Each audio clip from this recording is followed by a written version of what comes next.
तो आज का ये वीडियो दोस्तों जेक बोर्ड के क्लास 10 के सभी विद्यार्थी के लिए दोस्तों आज का ये वीडियो सबसे ज्यादा मोस्ट इंपोर्टेंट वीडियो होने वाला है। ठीक है, आज की इस वीडियो में दोस्तों हम लोग देखने वाले जेक झारखंड परिषद एनुअल सेकेंडरी एग्जामिनेशन 2023। कहने का मतलब है दोस्तों आज का ये वीडियो मैट्रिक बोर्ड परीक्षा 2023 के जो भी विद्यार्थी 22 मार्च को हिंदी का एग्जाम देने वाले दोस्तों आज का ये वीडियो शुरू से लेकर अंत तक देखिएगा। दोस्तों आज की इस वीडियो में हम लोग 40 ऐसे इंपोर्टेंट एमसीक्यू प्रश्नों को सोल्व करने वाले। ठीक है, 40 ऐसे इंपोर्टेंट एमसीक्यू प्रश्नों को सोल्व करने वाले जो आपके हिंदी के 22 मार्च के पेपर में एग्जाम में आपको डायरेक्ट देखने को मिलने वाला। तो चलिए आज का ये शानदार वीडियो का स्टार्ट करते हैं। वीडियो पर अंत तक बने रहेगा और जितना आप दोस्तों उनको जरूर शेयर कीजिएगा और दोस्तों वीडियो का स्किप मत कीजिएगा। एक एक प्रश्न को अच्छी तरह से देखिए, क्यों दोस्तों आपको बोर्ड एग्जाम में तहलका मचाना है। वीडियो का एक एक प्रश्न को अच्छी तरह से देखिएगा। चलिए आज का ये शानदार वीडियो का स्टार्ट करते हैं। जैसा कि दोस्तों बोल दिया गया है कि समय आपको 1.5 घंटा है, पूर्णांक 40 नंबर का है। जिस प्रकार से कहा है कि सावधानी पूर्वक सभी विवरण और मार्कशीट पर भरे, इसी प्रकार से दोस्तों आपको एग्जाम में देखने को मिलने वाला। चलिए देर ना करते हुए हम लोग वीडियो का स्टार्ट करते हैं और बोर्ड एग्जाम में तहलका मचाते हुए 90% पार लाते हैं। चलिए दोस्तों आ गया है समय बोर्ड परीक्षा में 90% लाने का। सबसे पहले खंड का अपठित बोध है। सबसे पहले दोस्तों आपको एक गद्यांश दिया है, गद्यांश को पढ़ के दोस्तों निम्न प्रश्नों का उत्तर देना। चलिए सर गद्यांश को पढ़ते हैं और देखिए कहता है गद्यांश की मानव जाति को अन्य जीवधारियों से अलग करके महत्व प्रदान करने वाला एकमात्र गुरु है, वह उसकी विचार शक्ति है। मनुष्य के पास बुद्धि है, विवेक है, तर्क शक्ति है, अर्थात उसके पास सभी विचारों का अमूल्य पूंजी है, जिसके कारण आप जो किसी भी चीज को सोचने पर मजबूर हो जाता है, किसी भी कार्य को करने पर आप जो तर्क शक्ति से दोस्तों उसको कर देते हैं, इसी को कहते हैं मनुष्य। ठीक है, अपने सद्विचारों की नींव पर आज मनुष्य ने अपनी श्रेष्ठता की स्थापना की और मानव सभ्यता का विशाल महल खड़ा कर दिया है। सद्विचार, अच्छे विचार के कारण दोस्तों आगे जो मनुष्य है ये जीवन में अपना जो पैर पसार रहा है और आगे विज्ञान की रेखा में बढ़ रहा है, पूरा भारत को महान बना रहा है। यही कारण है कि विचारशील मनुष्य के पास सब सद्विचारों का अभाव रहता है। जो ठीक है तो उसका वह मानस कुविचारों से ग्रस्त होकर एक प्रकार से शैतान के बहिर्भूत हो जाता है। मानवीय बुद्धि पर सद्भाव से प्रेरित होकर कल्याणकारी योजनाओं से प्रभावित हो जाता है तो उसकी अच्छाइयों को कोई अंत नहीं होता। किंतु जब वह कुविचार अपना घर बना लेता है तो उसकी पाश्विक प्रवृत्तियां उस पर हावी हो उठती है और हिंसा और पापचार का दानवी साम्राज्य इस बात का दोष है कि मानव की विचार शक्ति जो उस पशु के समान से रोकता है उसके साथ देती है। देखिए दोस्तों अगर अच्छे विचार है तो आप जो है अच्छे आदमी, बड़े आदमी बनने से कोई नहीं रोक सकता। अगर कुविचार अपने मन में भरते हैं दोस्तों तो आपको जो है जमीन से नीचे उतरने में भी दिक्कत नहीं लगेगा। चलिए आज का ये शानदार वीडियो को समझते हैं। ठीक है, और आपको दोस्तों ये गद्यांश समझ में आ गया होगा। पहला प्रश्न कहता है गद्यांश का मानव जाति को महत्व देने में किसका योगदान है। तो मानव जाति को योगदान देने में दोस्तों विवेक और विचारों का क्या है योगदान है। अच्छे अच्छे विचार, अच्छे अच्छे विवेक से क्या था मानव जाति है महान बनता है। ठीक है, 2 नंबर का था कि मनुष्य के श्रेष्ठता की नींव क्या है। तो मनुष्य के श्रेष्ठता की नींव दोस्तों सद्विचार है, अच्छे विचारों के कारण जो है वो आगे बढ़ता है। ठीक है, अगर विचार ही अच्छा ना रहे तो वह मनुष्य नहीं कहलाता है। चलिए ठीक है, 3 नंबर का था विचारों की पूंजी में शामिल नहीं है। देखिए हम लोग पढ़े थे कि तर्क, बुद्धि, विवेक ये विचारों की पूंजी में शामिल है, लेकिन उत्साह ये विचारों की पूंजी में शामिल नहीं, यानी कि ऑप्शन से इसका राइट आंसर होगा। 4 नंबर कहता है कि मानव में पाश्विक प्रवृत्तियां क्यों जागृत होती है। तो मानव में दोस्तों पाश्विक प्रवृत्तियां ये क्यों जागृत होती है। तो क्यों जागृत होता है, कुविचारों के कारण जागृत होता है। ठीक है, ऑप्शन सी गंदे विचारों के कारण। चलिए 5 नंबर का प्रश्न कहता है कि सद्विचार का विलोम शब्द क्या है। सद्विचार का विलोम शब्द क्या हो जाएगा, दुर्विचार हो जाएगा। ठीक है, ऑप्शन बी इसका राइट आंसर होगा। ठीक है, नेक्स्ट प्रश्न की ओर बढ़ते हैं और चैनल को सब्सक्राइब करने के साथ साथ बेल नोटिफिकेशन को ऑल पे सिलेक्ट कर लीजिएगा। ठीक है, नेक्स्ट दोस्तों एक आपका जो है क्या है, तो एक आपका पद्यांश दिया गया। कहता पद्यांश के तिनका तिनका लाकर चिड़िया रचती है, आवास नेहा इसी तरह से रचा जाता है सृजन का आकाश नया। मानव और दानों में यूं तो भेद नजर नहीं आएगा, एक पहुंचते बहते आंसू जो भी कर एक रुलाएगा। रचने से ही आप पता है जीवन में विश्वास न है, कुछ तो इस धरती पर केवल खून बहाने आते, आग बिछाते राहों में फिर खुद ही जल जाते हैं, तो खुद मिटने वाले होते हुए रचते इतिहास नया। मंत्र नाश का पढ़ा करे कुछ, द्वार द्वार पर जाकर के फूल खिलाने वाले रहते घर घर फूल खिला करके।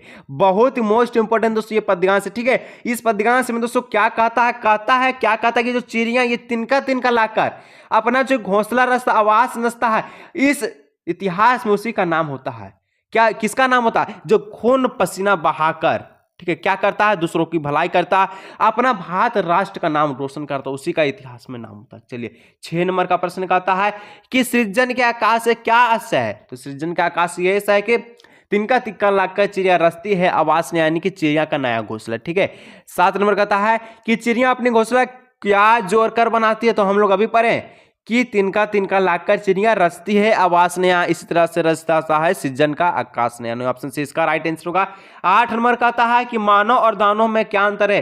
तो दोस्तों मानव और दानव में कहीं अंतर होता है कि मानव आंसू पोंछते हैं और दानव आंसू लाते हैं। ठीक है, मानव आंसू पोंछते हैं और दानव आंसू लाते हैं। ठीक है, एक पोंछता बहते आंसू भेद नजर नहीं आएगा। 9 नंबर कहता कि नाश का विलोम शब्द क्या है। अगर दोस्तों नाश का विलोम शब्द पूछे तो विनाश कभी नहीं होगा। ठीक है, विनाश और नाश दोनों एक ही है। ठीक है, इसका दोस्तों सृजन हो जाएगा। ठीक है, सृजन यानी कि किसी चीज का क्या हो रहा है, निर्माण हो रहा है। ठीक है, नाश हो रहा है तो किसी चीज का निर्माण हो रहा है, इसका विलोम शब्द हो जाएगा सृजन। चलिए 10 नंबर कहता है कवि का संदेश क्या है। तो कवि क्या संदेश देना चाहते हैं। तो कवि यही कहना चाहते हैं कि खुद मिटकर भी दूसरों का भला करना चाहिए, जैसे कि मैं आपको बताया। ठीक है, अब चलिए दोस्तों नेक्स्ट व्याकरण में एंटर करते हैं। व्याकरण का पहला प्रश्न कहता है कि चिड़िया आसमान में उड़ती है, इस वाक्य में कौन सी क्रिया है। चिड़िया आसमान में उड़ती है, ठीक है, जिसमें अगर कर्म नहीं होगा वो अकर्मक। अगर इसमें आप कर्म खोजेगा नहीं मिलेगा, कैसे उड़ रही है, क्यों उड़ रही है, ठीक है, नहीं मिलेगा, यानी कि यह कर्मक क्रिया। चिड़िया आकाश में उड़ती है, आसमान में उड़ती है, ये आपका वियोग और कर्मक क्रिया का राइट आंसर। ठीक है, चलिए 12 नंबर कहता है कि जिस वाक्य में कर्ता और क्रिया उपस्थित हो परंतु कर्म ना हो। कर्म जिसमें ना हो दोस्तों उसको हम लोग कहते हैं, क्या कहते हैं, सकर्मक क्रिया कहते हैं, अकर्मक क्रिया। ठीक है, अकर्मक ऑप्शन से इसका राइट आंसर होगा। ठीक है, 13 नंबर का प्रश्न कहता है उत्तर का अनेकार्थक शब्द नहीं है। उत्तर मतलब दोस्तों जवाब उत्तर दिशा बाद का होता है लेकिन दक्षिण दिशा नहीं होगा। ठीक है, ऑप्शन जिसका राइट आंसर होगा। उत्तर का मतलब क्या, आपको बोले उत्तर दिशा जाओ तो क्या तुम दक्षिण दिशा जाओगे, नहीं सर, उत्तर ही उत्तर का हम लोग जाएंगे। चलिए उत्तर में जवाब भी देंगे। चलिए अब कहता है नेक्स्ट प्रश्न कि रात ही रात में विग्रह का समास पद क्या होगा। रात ही रात में विग्रह पद का समास पद क्या होगा। तो रातों रात होगा। ठीक है, ऑप्शन से इसका राइट आंसर होगा रातों रात। 15 नंबर कहता है कि जिस समास में पहला पद अव्यय और प्रधान होता है वह कौन सा समास होता है। पहला पद अव्यय, अव्यय भाव समास। ठीक है, जब पहला पद जो भी चीज के बारे में पूछा है तो वही इसका राइट आंसर होगा। ठीक है, 16 नंबर कहता है कि मिश्र वाक्य में एक प्रधान उपवाक्य और शेष कौन सा वाक्य होता है। पहले बोल दिया मिश्र वाक्य में एक आपका क्या हुआ, प्रधान उपवाक्य, तो शेष दोस्तों आश्रित उपवाक्य हो जाएगा। ठीक है, ऑप्शन बी इसका राइट आंसर होगा। चलिए 17 नंबर पर बढ़ते हैं। और जो भी वीडियो क्लास चैनल को सब्सक्राइब नहीं किया दोस्तों जल्दी से कर लीजिए। कहता है कि राजा का महल राजमहल, पढ़ते हैं कि विद्या का मंदिर विद्या मंदिर, राजा का महल राजमहल। ये सब अगर इस टाइप का प्रश्न रहे आंख मूंद के कहिएगा कि तत्व पुरुष होगा। ठीक है, तत्व पुरुष ऑप्शन से इसका राइट आंसर। ठीक है, 18 नंबर कहता है कि निम्न में से किस वाक्य में समुच्चयबोधक शब्द का प्रयोग हुआ है। समुच्चयबोधक जिसमें अगर और दिखा हुआ हमारे जो दो वस्तुओं को जोड़ता है, जो दो व्यक्तियों को जोड़ता है, दो को किसी भी चीज को जोड़ता है दोस्तों उसको हम लोग समुच्चयबोधक कहते हैं, यानी कि गोटा कर रहा है। ठीक है, ये आपका मान के चले यह आधा है और ये भी आधा है, इसको जोड़ के क्या कर रहा है, गोटा कर रहा है, इसको हम लोग समुच्चयबोधक कहते हैं। ऑप्शन से में देखिए और लिखा हुआ है। ठीक है, मोहन और सोहन घनिष्ठ मित्र है, और जहां दिख रहा है वो समुच्चयबोधक का उदाहरण है। चलिए 19 नंबर कहता है कि बच्चे गीत गा रहे हैं, इस वाक्य में कौन सा वाच्य है। बच्चे गीत गा रहे हैं सिंपल सा वाक्य है, ये कर्तृवाच्य हो जाएगा। ऑप्शन से इसका राइट आंसर होगा। 20 नंबर कहता है मजदूरों के द्वारा पेड़ काटा गया है। मैं आपको कई बार बताऊं कि अगर जहां पर भी प्रश्न में द्वारा दिखे, जहां पर भी द्वारा दिखे, ठीक है, आपको आंख मूंद के क्या करना है, आंख मूंद के कहना है कि सर द्वारा जहां पर भी दिखे वो कर्मवाच्य हो जाएगा। ठीक है, ऑप्शन से इसका राइट आंसर होगा कर्मवाच्य। ठीक है, चलिए अब खंडगा में एंटर कर चुके हैं। खंडगा में दोस्तों सबसे पहले गद्यांश दिया। गद्यांश कहता है कि मन की मान ही मांझ रही है, कहिए जाइए कौन पे उधो, ना ही परत कही, अवधि आधार आस आवन की, तन मन बिथा सही, अब इन जोग सदैचने, सुन सुनी बिरहानी दही, चाहती उती गुहारी, जितही उत ते धार बही, सूरदास अब धीरे धीरे क्यों मर्यादा ना लही। चलिए सूरदास जी के पद से लिया गया कथा। पहला प्रश्न 21 नंबर, प्रस्तुत पद, जो प्रस्तुत पद है दोस्तों किसकी मन की बात मन में रह गई। तो जो गोपिया दोस्तों, गोपिया की जो मन की बात है ये मन में ही रह गया था। ठीक है, क्योंकि गोपिया प्रेम करता था किसे, कृष्ण से, लेकिन ये अपने मन का बात नहीं बता पाया, लेकिन इसका जो मन का बात है मन में ही रह गया, किसका, गोपिया का। ठीक है, 22 नंबर कहता कि कृष्ण ने गोपियों के लिए कौन सा संदेश भिजवाया। तो कृष्ण ने गोपियों के लिए योग का संदेश भिजवाया, और योग का संदेश सुनकर बोलता है 23 नंबर की कृष्ण के संदेश को सुनकर गोपियों की स्थिति कैसी होगी।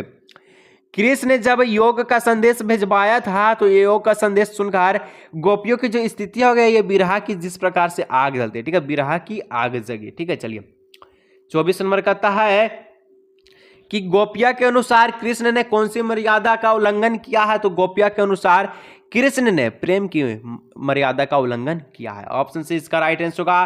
25 नंबर का था उत्साह कविता किन अर्थों की ओर संकेत करता है, तो उत्साह कविता दोस्तों ललित कल्पना क्रांति चेतना के साथ नव निर्माण नव संचार की ओर क्या करता है, संकेत करता है, ठीक है। ऑप्शन बी इसका राइट आंसर होगा। 26 नंबर का प्रश्न कहता है जल जात का क्या अर्थ होगा, तो जल जात का मतलब होता है कमल का फूल होता है। और जो वीडियो को लाइक नहीं करता है वीडियो को लाइक कर लीजिएगा, ठीक है। 27 कहता है कि नागार्जुन ने फसल के लिए किन आवश्यक तत्वों की चर्चा की है, तो नागार्जुन ने फसल के लिए नदियों के पानी, किसानों की मेहनत, मिट्टी का गुणधर्म और सूरज की किरणों सभी का चर्चा किया, यानी ऑप्शन डी इसका राइट आंसर होगा। Option D all of this इसका राइट आंसर होगा। 28 नंबर का प्रश्न कहता है कितने साल तक हलदार साहब काम के सिलसिले में उस कस्बे से गुजरते रहे, तो 2 साल तक जो हलदार साहब है वो काम के सिलसिले में उस कस्बे से गुजर रहे थे, ठीक है। अब नेक्स्ट दोस्तों छोटा सा गद्यांश दिया गया जो कि दोस्तों आपके नेताजी के चश्मा से लिया गया, ठीक है। तो हम लोग गद्यांश को नहीं पढ़ेंगे, अगर गद्यांश को पढ़ेंगे तो प्रश्न बनाने में मजा ही नहीं आएगा। चलिए प्रश्न को सिंपल बनाते हैं। 29 नंबर का था प्रस्तुत गद्यांश किस कहानी से लिया गया है, तो मैं अभी आपको बता दें नेताजी के चश्मा से लिया गया है। 30 नंबर प्रश्न का था हलदार साहब कितने दिनों बाद कस्बे से गुजरे, दोस्तों 15 दिनों के बाद कस्बे से गुजरे थे, लगभग 2 साल तक, ठीक है, 2 ईयर्स तक, ठीक है, 2 ईयर्स तक।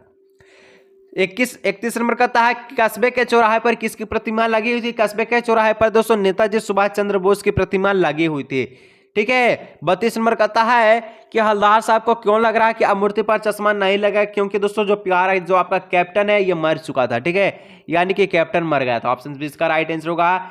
चलिए अब 33 नंबर कहता है कि बाल गोविंद भगत ने बेटे की क्रियाक्रम में किससे आग दिलवाई, बाल गोविंद भगत ने बेटे की क्रियाक्रम में पतोहू से आग दिलवाई, ठीक है। ऑप्शन सी यहाँ पर हो जाएगा, सी इसका राइट आंसर होगा। नेक्स्ट बढ़ते हैं 34 नंबर कहता है कि बाल गोविंद भगत के पाठ के आधार पर बताएं कि श्रम बिंदु का आशय क्या, अर्थ क्या। श्रम मतलब होता है दोस्तों पसीना, पसीना इसका राइट आंसर, ऑप्शन से राइट आंसर। चलिए 35 नंबर का था कि तेरी गठरी में लगा चोर मुसाफिर जग जरा, पंक्ति किस कहानी से लिया गया, तेरे गठरी में लगा चोर मुसाफिर, दोस्तों ये आपका बाल गोविंद भगत से लिया गया, ऑप्शन से इसका राइट आंसर होगा। 36 नंबर का था बाल गोविंद भगत की संगीत साधना का चरम उत्कर्ष कब देखा गया, तो जब उसका इकलौता बेटा मारा था, जब उनका इकलौता बेटा मारा तब उनका जो बाल गोविंद भगत का संगीत का साधना का चरम उत्कर्ष देखा गया, ठीक है। फिर से दोस्तों छोटको सा आपका गद्यांश दिया गया जो कि आपके माता के आंचल से लिया गया। हम लोग गद्यांश को नहीं पढ़ने वाले हैं क्योंकि मजा नहीं आएगा। कहता है 37 नंबर प्रस्तुत अंश किस कहानी से ली गई है, तो प्रस्तुत अंश दोस्तों माता का आंचल से लिया गया, ठीक है। 38 नंबर कहता है कि लेखक की मां ने लेखक के घाव पर क्या पिस्कर लगाया, काफी मोस्ट इंपोर्टेंट है दोस्तों, बहुत ही मोस्ट इंपोर्टेंट है। सभी का 38 का जवाब नीचे कमेंट सेक्शन में कमेंट आना चाहिए ताकि मुझे लगे कि कौन कौन 38 नंबर प्रश्न की ओर बढ़ चुका है। तो जल्दी से नेम के साथ कमेंट कीजिएगा, ठीक है। 39 नंबर कहता है लेखक कहाँ डरकर छिप गया, लेखक दोस्तों मैया के आंचल में डरकर छिप गया, ठीक है। चलिए ऑप्शन से इसका राइट आंसर होगा। आज के इस वीडियो का लास्ट प्रश्न है और वीडियो को लाइक चैनल को सब्सक्राइब कर लीजिए। कहता है कि माता के आंचल में लेखक को क्या मिला, माता के आंचल में लेखक को दोस्तों प्रेम और शांति मिला, ऑप्शन से इसका राइट आंसर होगा।